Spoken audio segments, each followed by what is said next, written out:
Usain Bolt! Cleveland! This is for you! Remember the name! Sports Talk Zone. Welcome back. I'm Ranaja. This is Mikhail. And this is another week of Sports Talk Zone where sports is life. Today's episode is brought to you by Brina Boutique. For all your fitness apparels and gym accessories in all sizes, contact Brina Boutique on Instagram at Brina_Boutique 876. This week we'll start off with Champions League football, Atletico Madrid versus Manchester United, which ended in a 1-1 draw.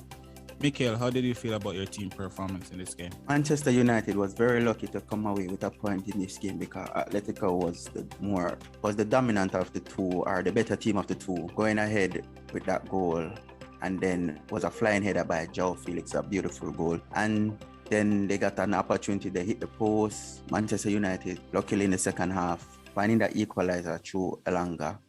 Since Ralph Rangnick has come there, Elanga has gotten his opportunity and seemed to be making a name for himself. But yet again, Griezmann got an opportunity where he hit the post again. So with that said, as I said, Manchester United was very lucky, come away with that 1 point. Going back to Old Trafford, hopefully they can seek out a result, probably even getting a 1-0. Let's see what will happen. Okay, I will agree with you. Atletico Madrid deserved to win that game. United was very fortunate to come away with the game being drawn. This is a very good result for United, being that they're going back to Old Trafford. But going back to Old Trafford literally means nothing for Manchester United because their performance of lately at Old Trafford haven't been one to be proud of. So it's a possibility that Atletico Madrid can go to Old Trafford and end up qualifying for the quarterfinals, and could be a tough night for the fans of Manchester United. But yeah, I guess the positive they can take from the game is that at least they have given themselves a chance now to play for everything. All right, let's move on to some EPL. Arsenal defeated Wolverhampton 2-1 to make a stronger grip on their run for top 4. What do you think about that game? Yeah, Arsenal, even though left it late after going down early, but was very fortunate. A beautiful goal by Pepe after coming on. I'm putting up as possibly one of the goals of the season. And then in the 95th minute, they got the winner. Based on how the table is setting up right now, Arsenal is in 5th after playing 24 games and on 45 points. Trust me. With 3 games in and on United, I think that they're in the best position to finish in that top 4, and even based on how they're playing. United is trying everything not to finish in the top 4, so I don't think that they will finish there because every minute they're dropping points. So Arsenal playing well as it is, they truly deserve that victory because even though going down, they kept on pressing till eventually they got the equalizer and the winner. So the league is really shaping up nice because title race is hot, top 4 is hot, and even the bottom of the table is hot. So I like how the league is looking. No team is just sleeping because even Wolves themselves have a chance, even though it's an outside chance, but it's still a chance because they're just 7 points off top 4. Yeah, I agree with you. This game was a game that showed that Arsenal currently is the best contender of all the teams that are vying for that top 4 position. Manchester United, Arsenal, West Ham, Tottenham, and as you say, Wolverhampton with the outside chance. That game, Wolves got an early goal due to a defensive error from Arsenal, but that was pretty much the only opportunity Wolves really got in the game. For the rest of the game, it was all Arsenal, and they did not give up. They were relentless in getting their goals, and they got the winning goal in like the dying moment of the game.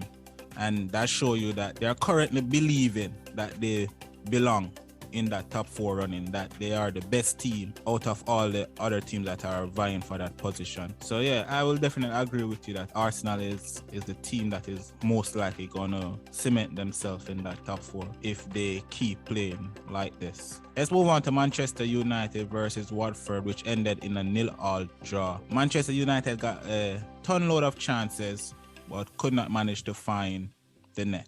This game just goes to show the type of season that Manchester United is happening. They did everything right except put the ball in the back of the net. They were woeful in front of goal. They got chances upon chances. Ronaldo hitting the post, Bruno Fernandes, Elanga. They got so many opportunities in front of goal, clear one-on-ones. And as I said earlier, probably it's just them trying their best not to finish in the top 4, because this game is a game that they should have won and won convincingly, because Watford is second to last team. And as you see in these teams, Burnley, Watford, they're actually getting results, are taking points away from United. I don't know what is happening. These games should be walkover for United. So I don't know. Ronaldo, he got tons of chances and was unable to convert them.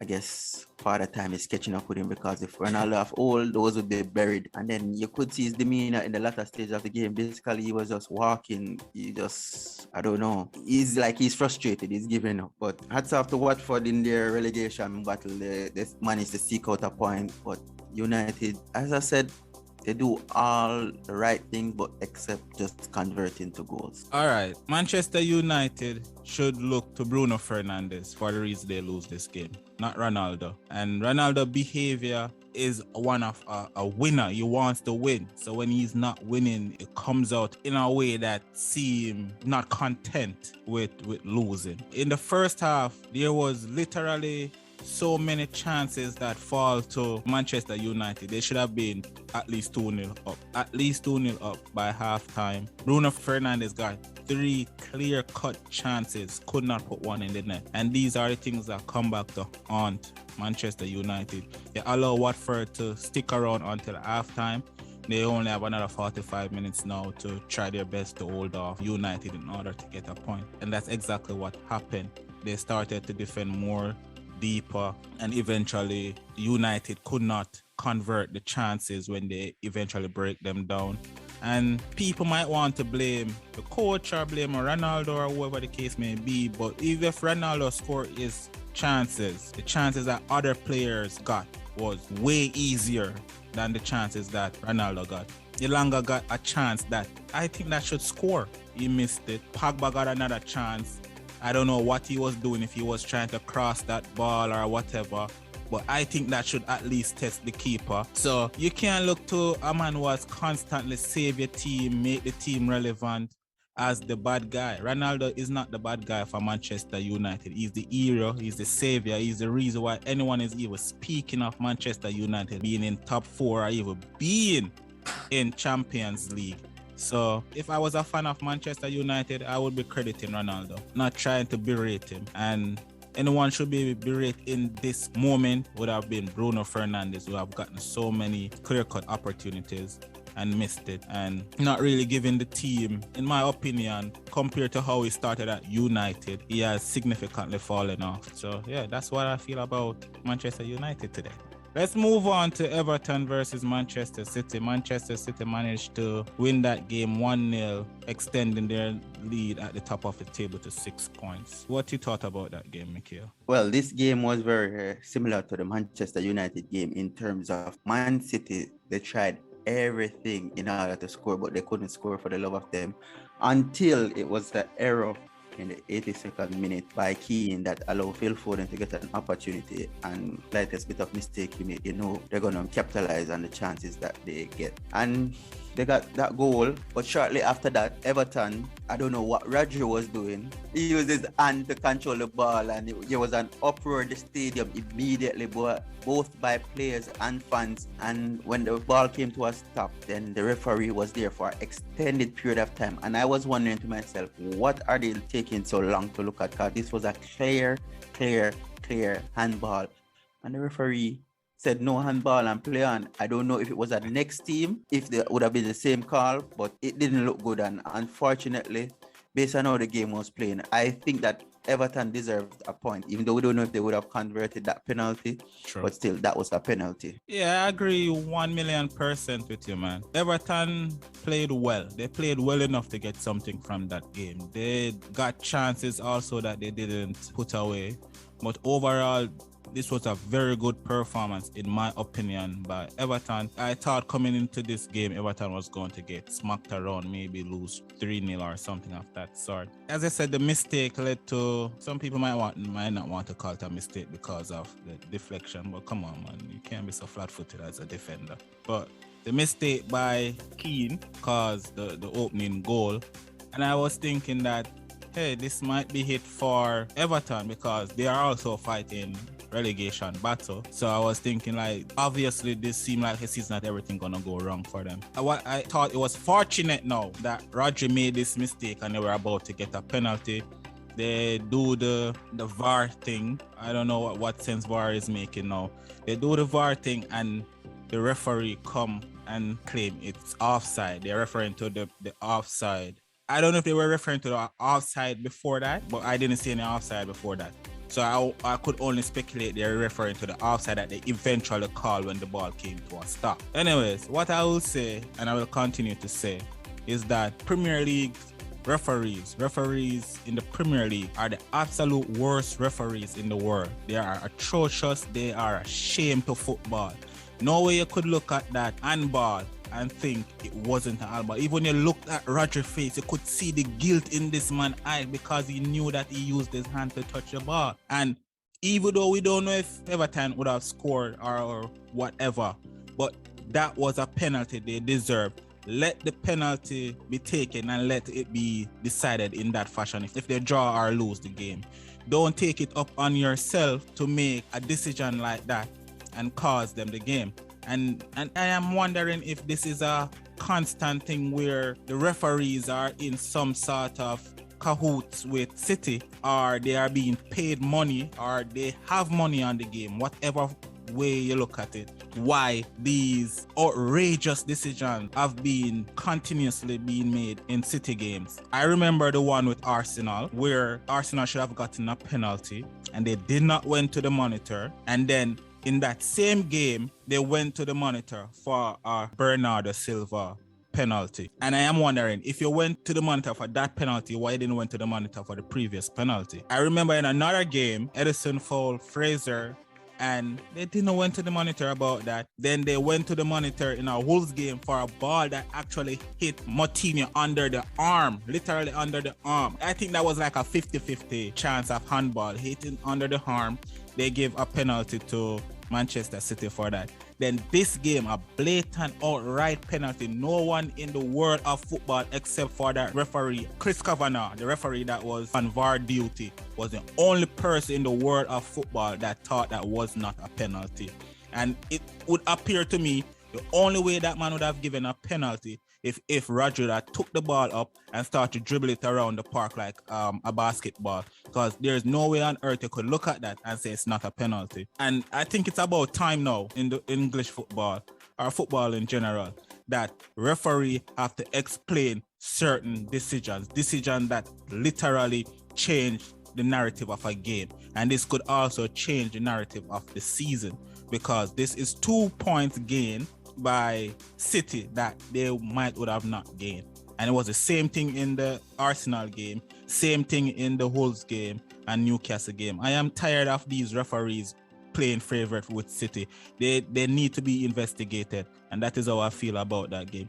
Yes, City won the game, but I don't feel like Everton deserved to lose that game. All right, let's discuss the Carabao Cup final, Chelsea versus Liverpool. Thought? I'm picking Liverpool to win this one. Well, it depends on the team which Klopp decides to put on the field today. But we all know that Klopp tends to play the younger players and giving them an opportunity. He doesn't take them serious, in my opinion. But if all things being equal on Liverpool is to play their best 11, I think that they will beat Chelsea. It wouldn't be a walkover, but I'm picking them to win this one. Yeah, I agree with you. I agree that if we use our best team, we have the edge in the game. But with Reece James probably coming back for Chelsea coming off a good win against Lille, previously coming off the Club World Cup tournament, winning the Club World Cup tournament. They are also in reasonable good form.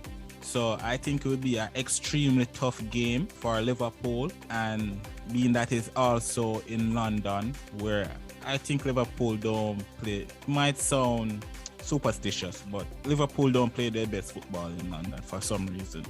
So there's a lot of things not going exactly in the best way for Liverpool, but I think we will be able to pull off the victory once we have our best team out there playing. All right, let's jump into some cricket. West Indies to play England in a 2-test series. Do you think West Indies have any chance of making this a series, of winning or even getting something out of the series, especially with the squad that they have picked for the series? Yeah. All right, so taking a look at the squad, we have Craig Brathwaite as captain, Jermaine Blackwood as vice captain, John Campbell back in the team, Shamar Brooks and Kuma Banner, Jason Hola, Kyle Mayers, Joshua De Silva, Kemar Roach, Jaden Seals, and Zari Joseph, Anderson Phillips, new kid on the block, and Vasami Permal. This team, I believe, it's based on the last couple of test series that we have.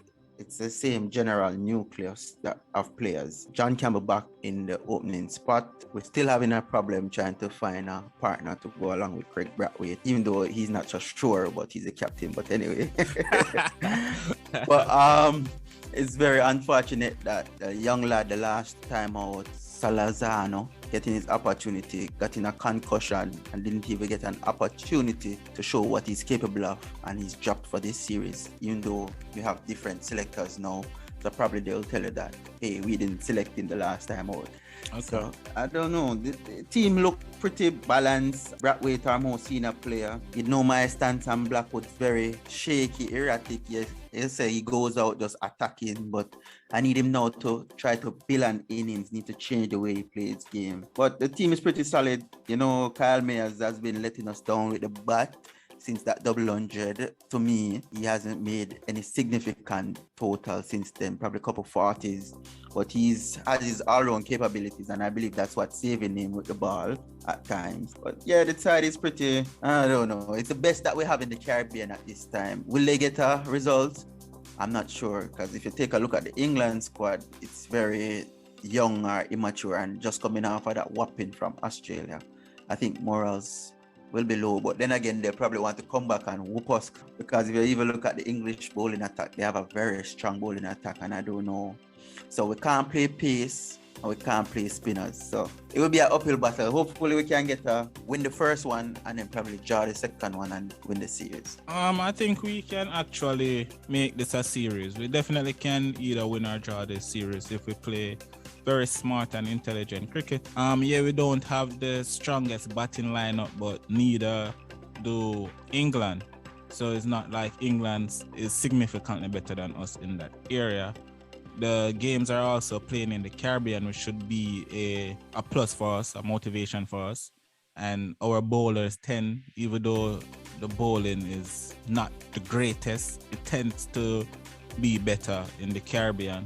So I would give us a chance to beat England, because England isn't the same team that they were at one point. You could even see how the Australia just dismantled them. Australia literally, I remember I was talking to you about that Australia England series, and I was telling you that maybe the only team that could have done worse in Australia was West Indies. So that pretty much showed that West Indies and England currently is on par as far as the batting is concerned to me. So yeah, with the exception that they have a world-class batsman and we don't. Not world-class when Joseph is playing. If they play Alzari Joseph, he will not be a world-class batsman. I promise you that. All right, let's get into some basketball. Is it time now to write off the Lakers and Nets as title contender, with both teams being 9th and 8th respectively in their conference? Well, for the Brooklyn Nets, I would say no, because based on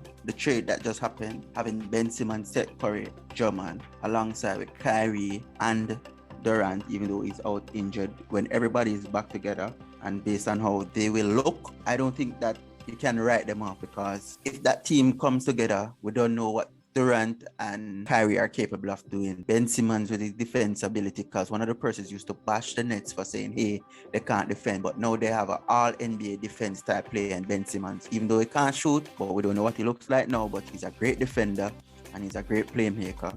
So I won't write off the Nets here, but the Lakers, I don't know. You know, I probably have this crazy fantasy to say that maybe it's the Lakers just pretending, and then when the playoff come or even the play-in, they just win everything. But trust me, based on what I'm seeing, they won't. Even if they make the play-in tournament, they probably won't even make the playoffs. They probably lose in that play-in tournament because I don't know. They're just not getting it together. The guys are old. Age is catching up on them. Well, age has been catching up on them. So, as Chuck always say, a bunch of old geezers. Lakers won't win it. I can guarantee they can't beat Phoenix. They can't beat Warriors. So, nah. Can't even beat the Grizzlies. So, nope. I agree with you on the Lakers that I don't see any way back for them, and I'll disagree with you on the Nets. The Nets not in it, bro. I know a lot of people want to say, oh, it's because they have injuries and Kyrie not able to play and so forth and all these things. But what you realize, the team are the best teams that are normally contenders, are teams that are able to do it without the stars. And when you look around the league, the Nets would have to get past the Miami Heat, which I'm telling you, they won't be able to. They would have to either get past Milwaukee, that's going to be tough for them too, or they have to get past firing Chicago Bulls or the 76ers. These are tough teams. And being in the play-in tournament, it only takes one bad game for you not to make it to the playoffs. So there's a lot going on here. And with only 24 games to go, I can see where the Nets are maybe not even in the playoff. I'm telling you. All right, let's go on to Philadelphia 76ers gaining James Harden. Does this make the 76ers the favorite to come out the East? It's too early to call. We don't know what the 76ers will look like yet, even though they've won one game so far with James Harden. They blew out the Timberwolves, but at this point in time, I can't say if they're the favorites. I know that they have improved because James Harden is an all-star, former MVP of the league. But even though when it comes down to the big stage, they say normally chokes when it's the playoff time. But it's too early to call. I won't say they're the favorites. There's a lot of good team in the East. As I said, you have the Bucks, the defending champions. You have the Nets, you have the Bulls, and a team down in Miami. But it's just too early to call. Let's see what they look like. Give them some more time, and then we can make a better assessment. We all know that putting stars together doesn't necessarily equate to you being a champion. That is true.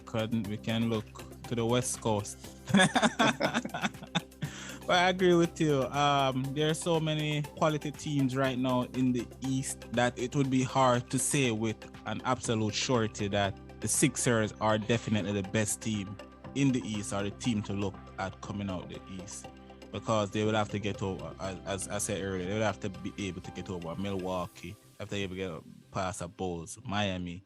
And even if there's some sort of miracle that happen and the Nets are in the playoff, they have to get past that team also. The 76ers is definitely not the team that I would look at and say, oh, absolutely, they are the favorite to come out the East. All right, let's talk about MVP. DeMar DeRozan. Should he be the number one contender for MVP?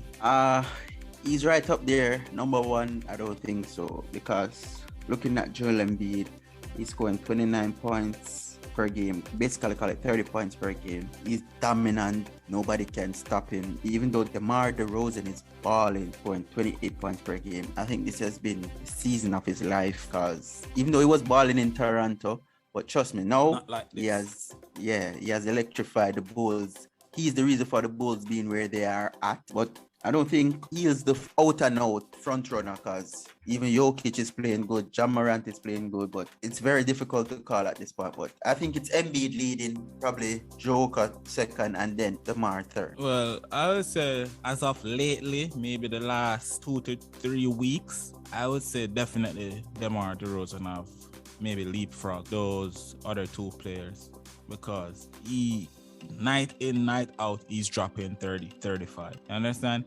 And these type of number has only been done by the greats, the LeBron James, the Michael Jordan, the Kobe Bryant, the Wilt Chamberlain. That is what he's doing consistently, dropping 35 points per night. So I would definitely put him as the front runner currently, and being on a very young Bulls team that a lot of people kind of say, oh, they'll make the playoff, in the season, people say they'll make the playoff, but no one thought they would have been like in the running for being the top title contender. Yes, they wouldn't be the one to top the East. No one was expecting them to top the East. Everyone was saying, okay, they will be a playoff team, but they will not top the East. No one was expecting that. And this is a team that is just put together, right? To form chemistry and gel so well together so quickly, show you that they are a dangerous team and that DeRozan is playing out of his mind, because we can see with a team like Lakers that pretty much got put together kinda this season,